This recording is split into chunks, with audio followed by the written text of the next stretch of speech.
नमस्कार, मेरा नाम प्रदीप शर्मा है और आप मेरे साथ एक बार आज फिर देख रहे हैं मेवात आज तक। साथ में आज मेवात आज तक के माध्यम से हमारे साथ जुड़ रहे हैं मेवात आज तक के एडिटर एंड चीफ अरशद बिसरू।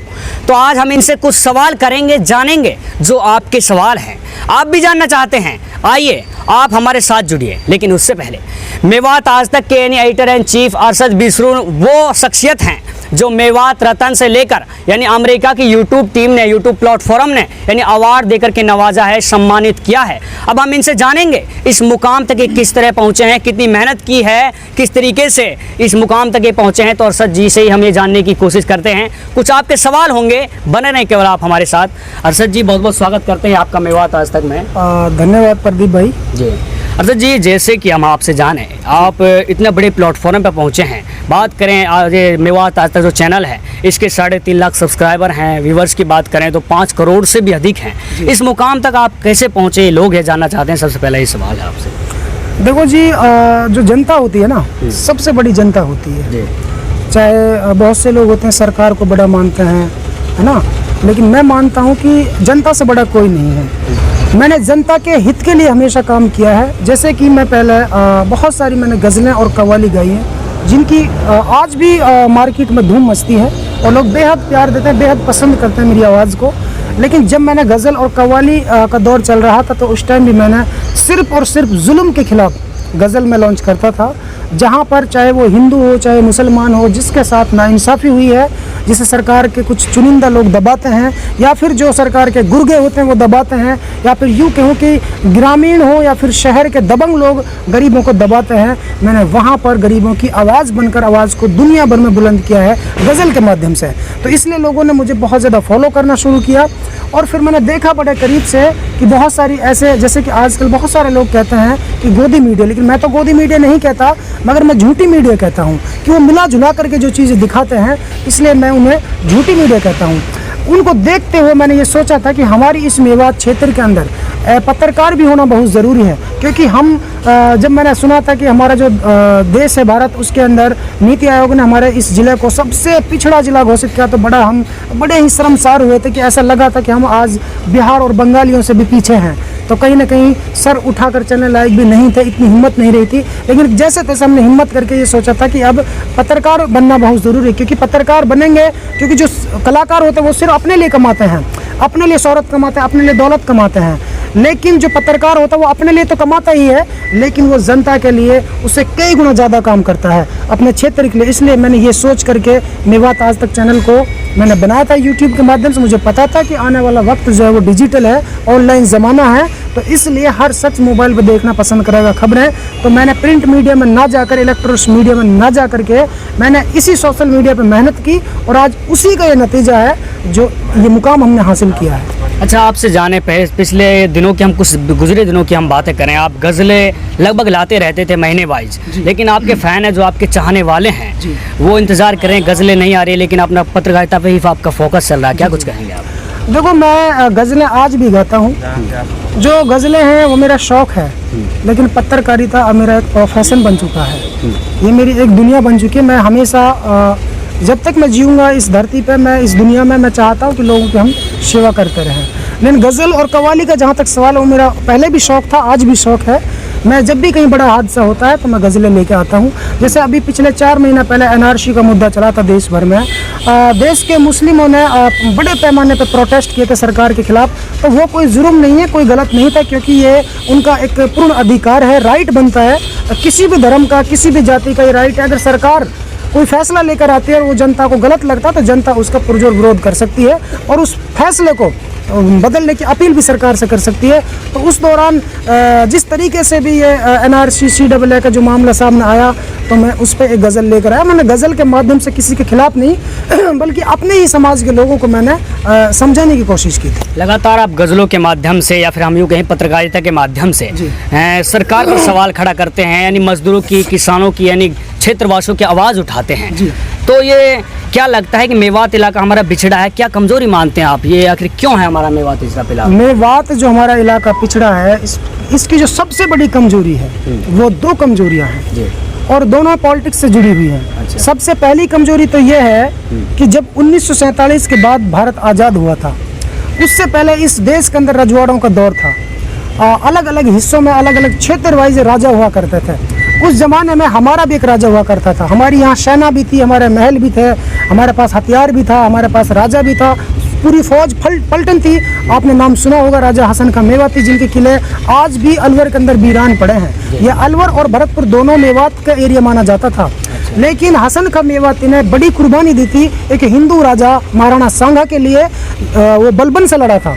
लेकिन उसके मर जाने के बाद फिर अंग्रेज इस देश में आए। अंग्रेजों को जाने के बाद हिंदू मुसलमानों ने मिलकर उनको भगाया। फिर 1947 के बाद पाकिस्तान भारत का बंटवारा हुआ। लेकिन उसके बाद कुछ लोग पाकिस्तान चले गए, जिन्हें पाकिस्तान से प्यार था, जिन्हें हिंदुस्तान से प्यार था, वो अपने इसी मातृभूमि में रहे। हमने, हमारे बुजुर्गों ने यही रहना उचित समझा था कि हमारी यहाँ पे बुजुर्गों की कब्र है और हम हिंदुस्तान की सरजमीन में पैदा हो, यहाँ से हम कहीं नहीं जाएंगे। हमें पाकिस्तान की ज़रूरत नहीं है, हमें हिंदुस्तान की ज़रूरत है। तो हमें हिंदुस्तान के संविधान में पूरा राइट दिया गया था हिंदुओं के बराबर कि जितने मुस्लिम यहाँ रहे हैं उनको हमेशा यहाँ बराबर का राइट मिलेगा। तो उसी के तहत हम यहाँ रुके थे। लेकिन उसके बाद ये हुआ कि राजस्थान, यूपी और हरियाणा, मेवात को 3 क्षेत्रों में काट कर बांट दिया गया। एक हिस्सा यूपी में चला गया, एक बड़ा हिस्सा अलवर और भरतपुर राजस्थान में चला गया, लेकिन एक छोटा हिस्सा हरियाणा के गुड़गांव और फरीदाबाद में रह गया। लेकिन हरियाणा और गुड़गांव की जो ये मेवात है, इसमें कुछ तरक्की की है, कुछ पढ़ाई लिखाई पर इनका ध्यान था, इसलिए आज वो जो मेवात है यूपी और राजस्थान की, वो आज भी पिछड़ी हुई है। लेकिन हमारी जो हरियाणा की मेवात है, हरियाणा प्रदेश, मैं चौटाला साहब का शुक्रिया अदा करना चाहता हूँ कि वो एक ऐसे मुख्यमंत्री थे हरियाणा प्रदेश के जिन्होंने ये सौगात दी थी कि राजस्थान ने मेवात को कोई ओहदा नहीं दिया, यूपी ने मेवात को कोई ओहदा नहीं दिया, लेकिन पूर्व मुख्यमंत्री श्री ओम प्रकाश चौटाला जी ने मेवात को जिला बनाकर नवाजा था। लेकिन उसके बाद ये हुआ, जिला तो बना दिया, चौटाला साहब जेल चले गए, उसके बाद कांग्रेस सत्ता में आती है तो कांग्रेस, चौटाला जी इसका नाम बदलता है, सत्यमेव पूर्व जयते रख देता है।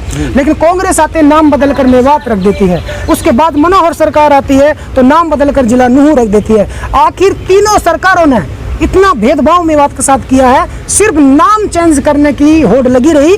बाकी यहाँ पर किसी ने फैक्ट्रियाँ, बच्चों को नौकरियाँ, यहाँ पर लंबी चौड़ी सड़कें, बिजली, पानी, यहाँ पर ऐसा कोई विकास नहीं हुआ। तो कहीं ना कहीं सबसे पहला जो दोष है वो सभी सरकारों का है। मैं किसी एक बीजेपी पे तंज नहीं कस रहा, जितनी भी सरकार आई हैं सभी ने मेवात के, हिंदू मुसलमान चाहे कोई भी हो, लेकिन इस धरती पर जो जन्म लिया जिसने, उसे हम मेवाती कहते हैं। और उस मेवातियों के साथ सभी सरकारों ने सौतेला व्यवहार किया है, इसलिए मेवात पिछड़ा है। उसके बाद जो हमारे चाटुकार नेता यहाँ से आए हैं, चतुर चालाक बनकर जनता को, भोली भाली जनता को बेवकूफ़ बनाते हैं, लेकिन जनता जब उनको चुनकर भेजती है पार्लियामेंट के अंदर या फिर विधानसभा के अंदर, तो वो जनता का ही विनाश करते हैं। आपने देखा होगा जब कोई नेता चुनाव लड़ने आता है तो भीख मांगता है वोटों की, लेकिन जीतने के बाद उसमें होड़ लग जाती है बड़ी बड़ी कोठियां बनाने की, बड़ी लंबी गाड़ियां खरीदने की और ऐसो आराम करने की, लेकिन जनता से मिलना भी पसंद नहीं करते हैं। ये मानसिकता आज से नहीं, 1947 के बाद से, आज़ादी से लेकर आज तक, ये मेवात के तमाम नेताओं की मानसिकता रही है। यही वो सबसे बड़ा कारण है जो मेवात देश का सबसे पिछड़ा जिला है। अगर इस तरीके से आपको लगता है कि मेवात के सुधार हो सकते हैं, आपकी बातों से अगर हम जाने, जैसे आप कह रहे हैं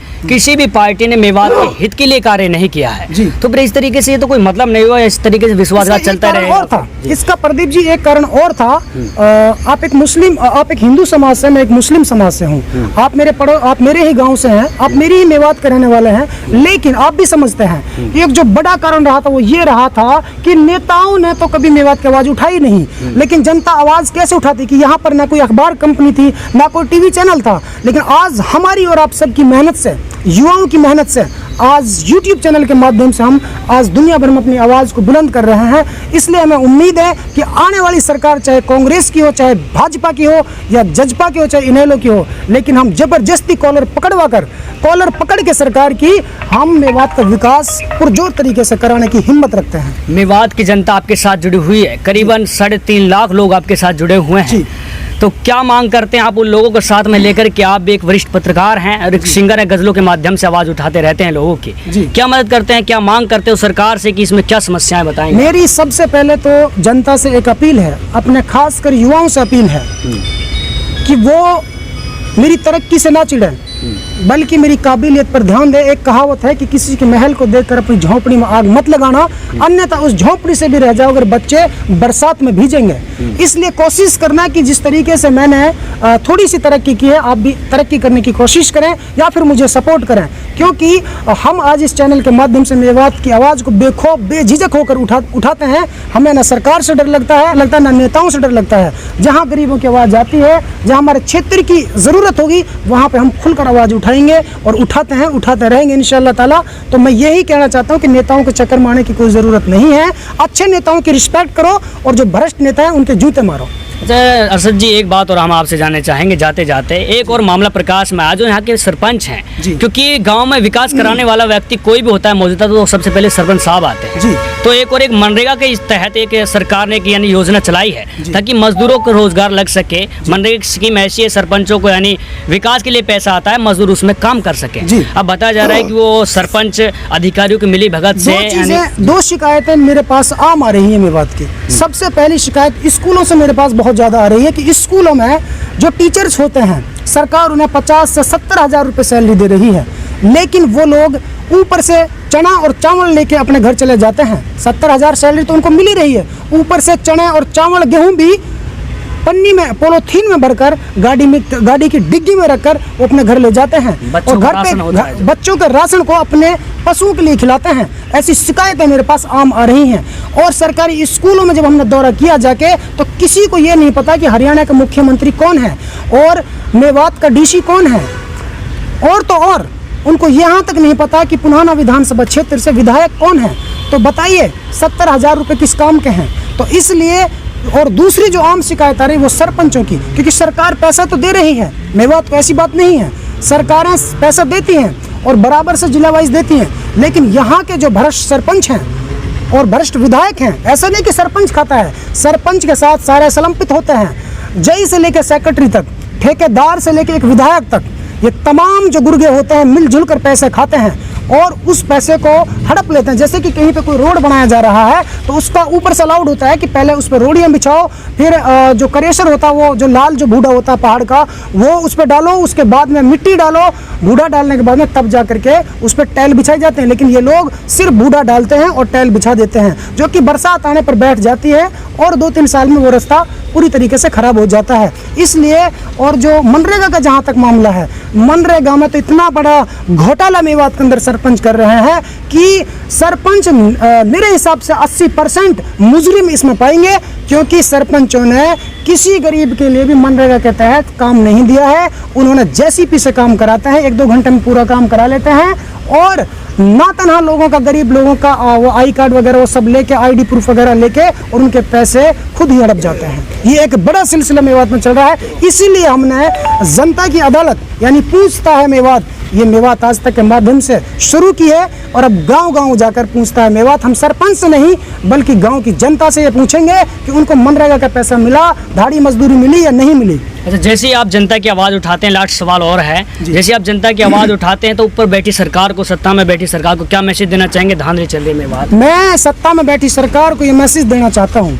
सरकार का बार बार ये नारा है देश के प्रधानमंत्री का कि सबका साथ सबका विकास, सबका साथ सबका विकास। जहाँ नारा लग रहा है तो वहाँ सबका विकास होना चाहिए। जैसे गुड़गांव, फरीदाबाद और झज्जर, कैथल, करनाल और रोहतक का विकास हो रहा है, तो मेवात का विकास क्यों नहीं हो रहा है? सरकार ऊपर से पैसे दे रही है। लेकिन यहाँ पर मैंने फिर एक बार कहना चाहूँगा कि एक सरपंच ही नहीं, सरपंच, जई, सेक्रेटरी, ठेकेदार से लेकर विधायक तक इसमें शामिल होते हैं और ये जनता का, मेवात क्षेत्र के विकास का पैसा, ग्रामीणों का पैसा आधे से ज़्यादा हड़प लेते हैं और सरकार को बुद्धू बनाते हैं। सरकार को इन पर कड़ी से कड़ी कार्रवाई कर इनको सलाखों के पीछे भेजना चाहिए। चलिए, ये मेवात आज तक के एडिटर एंड चीफ अरशद सिंगर बीसरू हैं, जिन अधिकारियों से ये उम्मीद की जाती है कि वो निष्पक्ष होकर के काम करेंगे, लेकिन ऐसे में वो अधिकारी भी कुछ सरपंचों की मिली भगत से यानी धांधली कर रहे हैं। तभी तो मेवात में विकास देखने को नहीं मिलता है, कुछ इस तरह के भ्रष्ट अधिकारियों के, कुछ कर्मचारियों की वजह से। तो ये अरशद सिंगर जी जुड़े, कुछ आवाज़ इन्हों की दुख के साथ भी निकली मेवात के प्रति कि मेवात बिछड़ा क्यों है, तो सारा मामला आप वाकई समझ रहे होंगे। जनता की अदालत एक यहाँ पर खोली गई है मेवात आज तक चैनल पर, और वो जनता की अदालत लाइव हम गाँव में जाएंगे और आपको दिखाएंगे, जनता की अदालत में जनता हमारे साथ पूछेगी, यानी पूछता है मेवात, हम आपको दिखाएंगे किस तरीके से मेवात में धांधली चल रही है। तो मेवात आज तक एडिटर चीफ से हमने आपके कुछ सवाल जाने कि किस तरीके से वो इस मुकाम तक पहुँचे हैं, किस तरीके से उन्होंने मेवात रत्न से लेकर के यानी अमेरिका के सिल्वर अवार्ड यानी यूट्यूब टीम ने, यूट्यूब प्लेटफॉर्म ने सिल्वर अवार्ड से भी नवाजा है। तो ये इनों की मेहनत किस तरह रही, तो ये अरशद सिंगर जी ने आपको सीधे सीधे बताया, अरशद बीसरो ने आपको बताया। तो इसी तरह के ताज़ा अपडेट आपको हम देते रहेंगे, हर मेवात से जुड़ी छोटी बड़ी खबरें आपको हम देते रहेंगे। लेकिन तब तक आप बने रहें सिर्फ और सिर्फ मेवात आज तक के साथ, यहाँ कभी भी खबरों का सिलसिला नहीं थमता। प्यारे दोस्तों, यदि आप हमारी इस वीडियो को फेसबुक पेज पर देख रहे हैं तो हमारे पेज को लाइक कीजिए, शेयर कीजिए। यदि इस वीडियो को यूट्यूब पर देख रहे हैं तो हमारे चैनल को सब्सक्राइब कीजिए और बेल आइकन घंटी को दबा दीजिए। प्यारे दोस्तों, यदि आपको लगता है कि हम समाज के लिए बेहतर काम कर रहे हैं तो आप हमारे चैनल की मदद कीजिए। तो दोस्तों फिलहाल इतना ही, फिर लेकर हाजिर होंगे देश और दुनिया से जुड़ी ताज़ा तरीन खबरें। तब तक आप बने रहिए सिर्फ और सिर्फ मेवात आज तक के साथ।